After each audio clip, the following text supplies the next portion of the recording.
பள்ளிக்கட்டு சபரிமலைக்கு கல்லும் முள்ளும் காலிக்கு மெத்தை சுவாமியே ஐயப்போ ஐயப்போ சுவாமியே.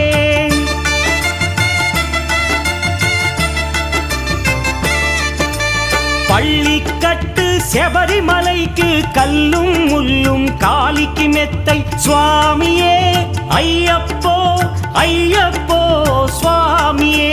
నెయ్యాభిషేకం చేయండి హారతులిచ్చి కొలవండి ఇరుముడి స్వామికి భక్తిగా ఇచ్చి వేదన తీరగ వేడండి అయ్యప్పను కని పిలవండి స్వామియే అయ్యప్పో అయ్యప్పో స్వామియే.